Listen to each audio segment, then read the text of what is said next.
Hello, magandang umaga, tanghali, hapon, gabi sa sign na Leo with the fire element. Sandali. Ayan, okay? Oo. Lala Baby, nagpapakilala, isang like, subscribes, and share lang po. I will give you reading sa mga natitirang araw, linggo sa buwan ng July. Okay? Since narito pa tayo sa tinatawag na Cancer season. Okay? So titingnan natin about your past, present, and future. Okay?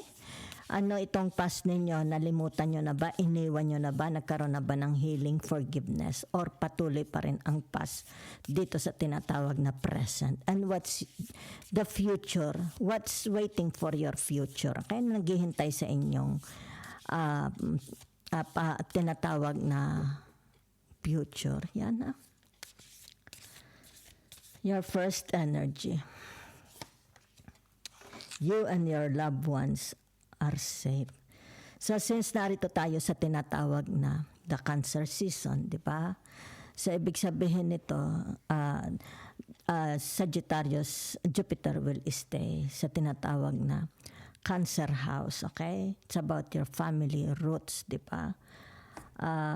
Ibig sabihin nito yung tinatawag na blessed, okay? Your family is blessed, okay? New moon in Cancer, di ba?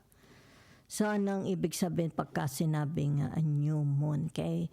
It's like maaring mag-iisip kayo. You will plan, ay tinatawag travel. Baka magpaplano kayo ng pagbabakasyon, paglalakbay together with your family. Or sabihin na natin, asawa mo, di ba kasama asawa mo, o baka kayo lang ang mag-asawa.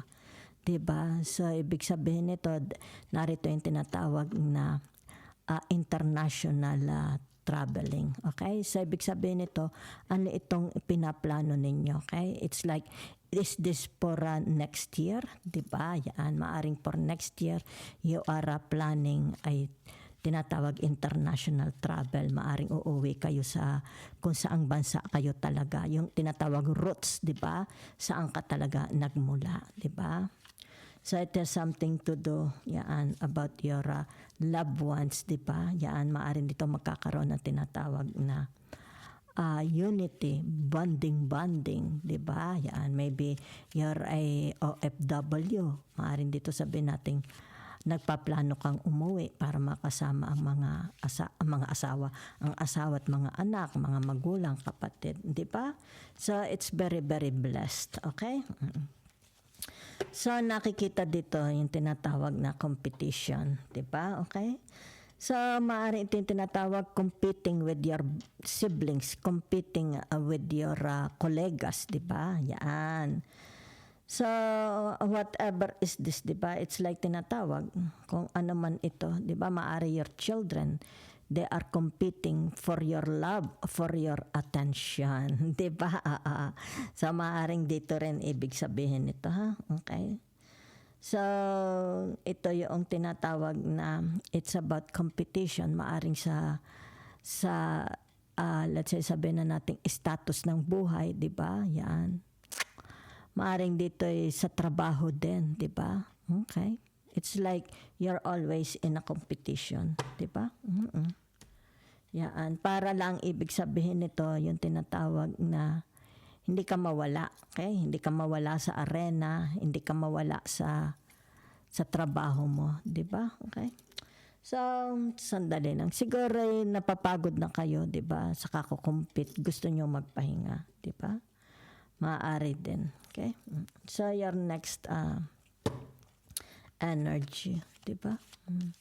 Maaari ito competition ng mga anak ninyo sa school, di ba? Maybe kasama sila sa isang, halimbawa, sports, di ba? O kaya competing for high grades, di ba? Yan, baka ito yung mga anak ninyo nagko-compete sa panganay, sa bunso, sa gitna.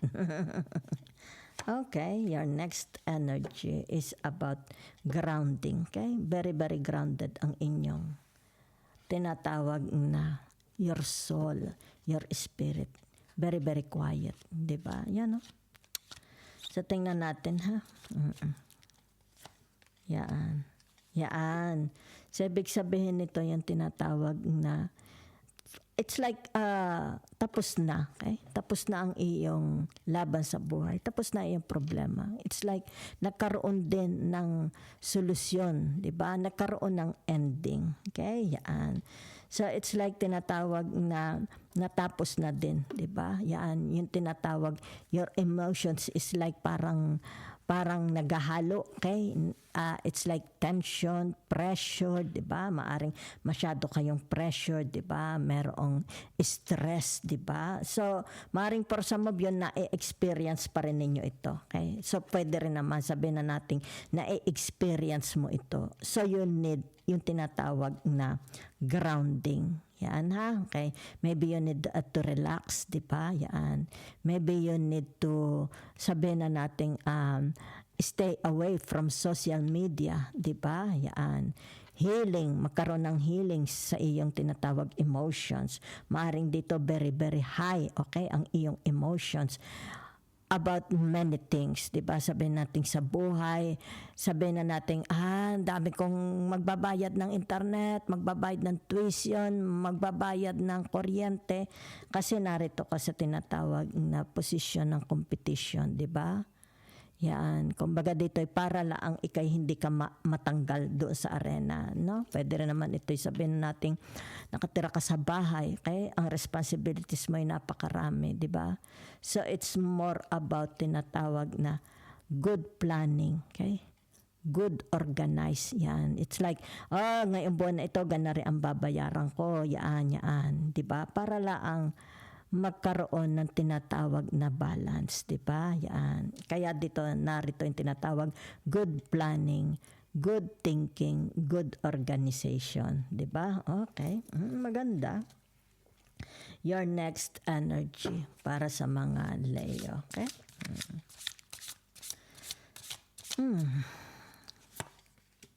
Photo proof, getting evidence, okay? Ano yan?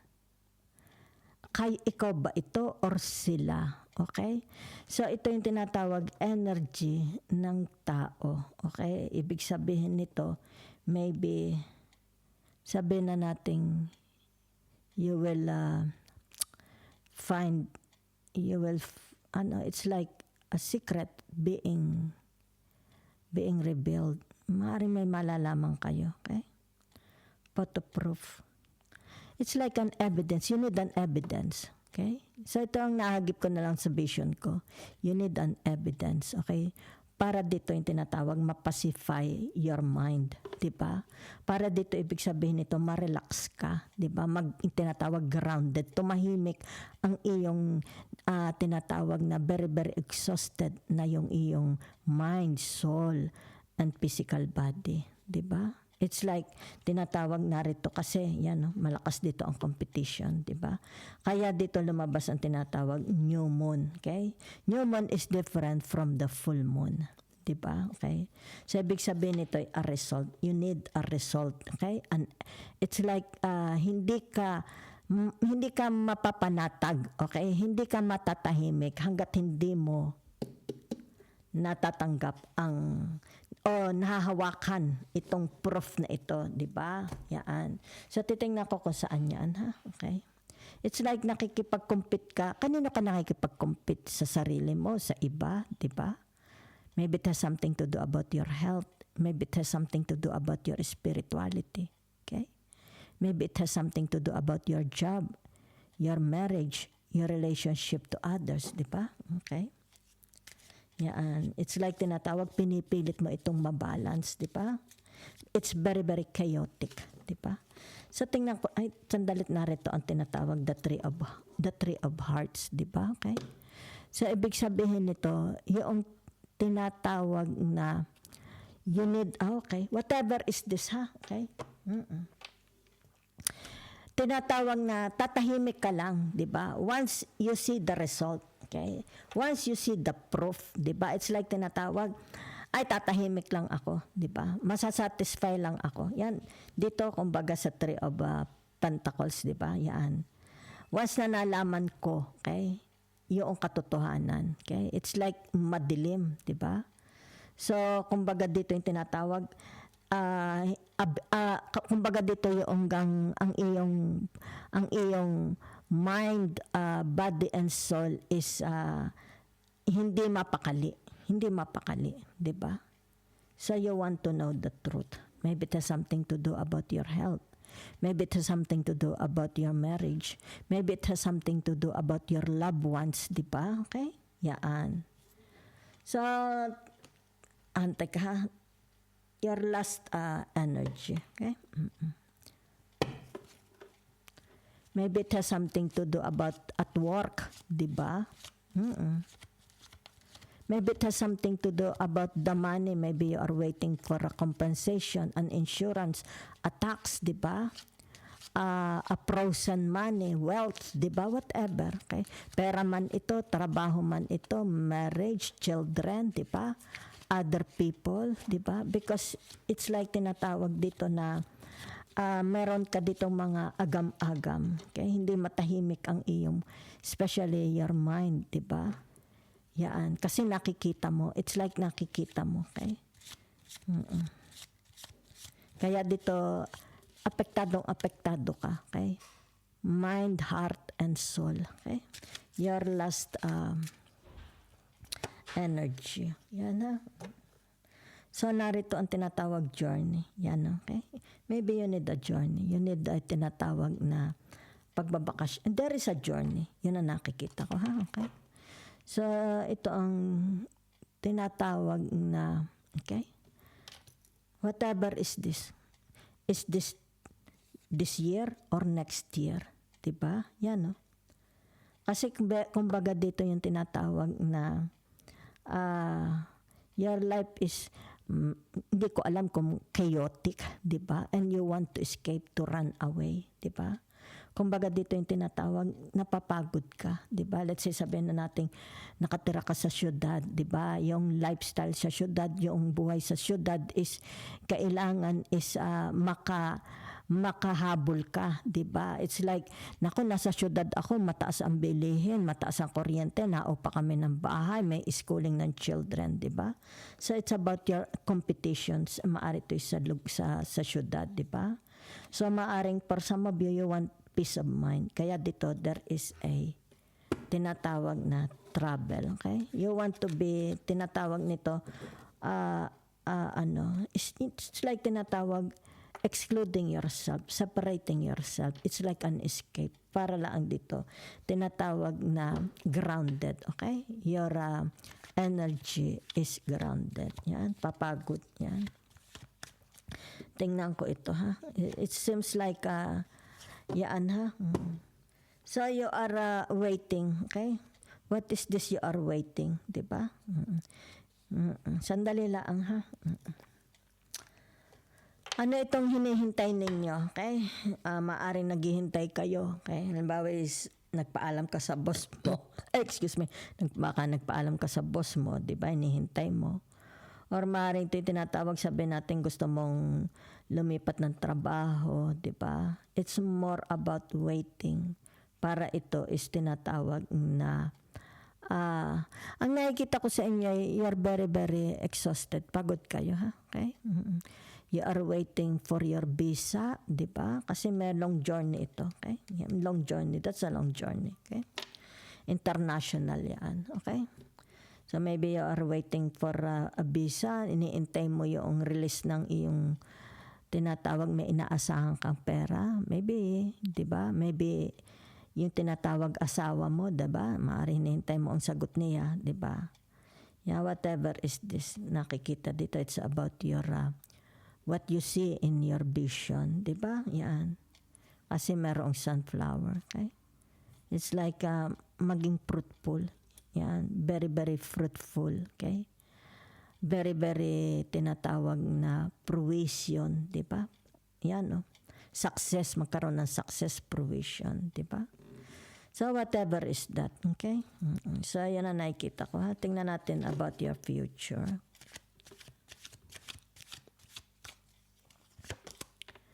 Okay.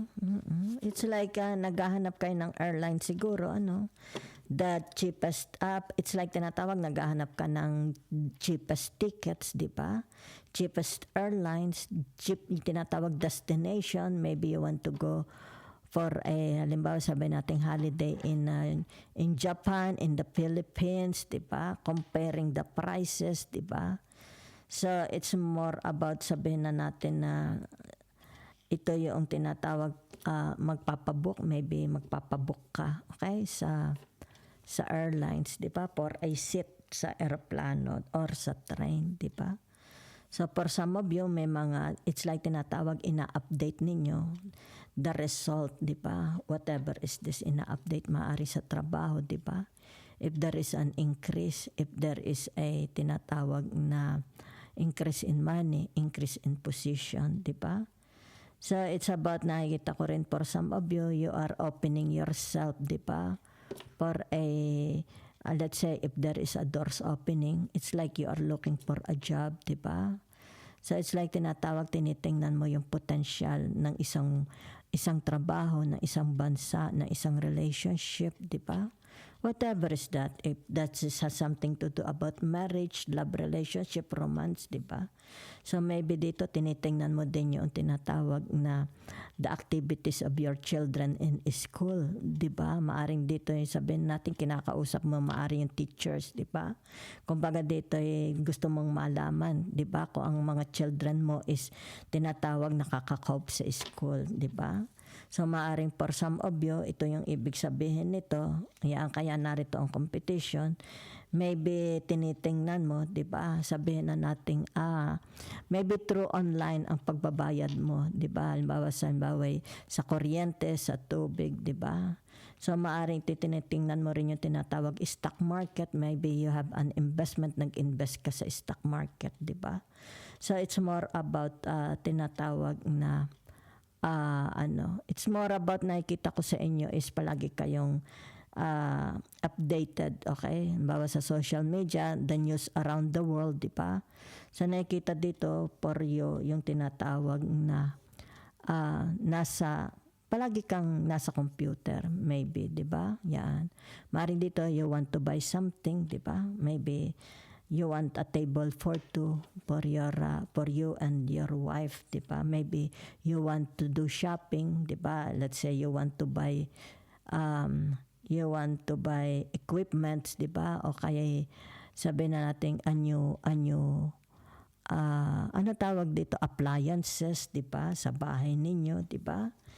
Maybe you want to surprise your wife and your children, di ba? Whatever is this, di ba? It's like tinitingnan mo, okay? Maybe tinitingnan mo rin yung tinatawag the currency, magkano ang euro sa pesos, di ba? So whatever is this, okay? Yan. It's like you are googling, okay? Na nakikita. Yan ha. So maaring dito yung tinatawag, nagpaplano ka ng lugar, okay? A place halimbawa in the sun, di ba? Saan tatahimik ka muna for a while kasi pagod ka na. It's like your life is full of competition, di ba?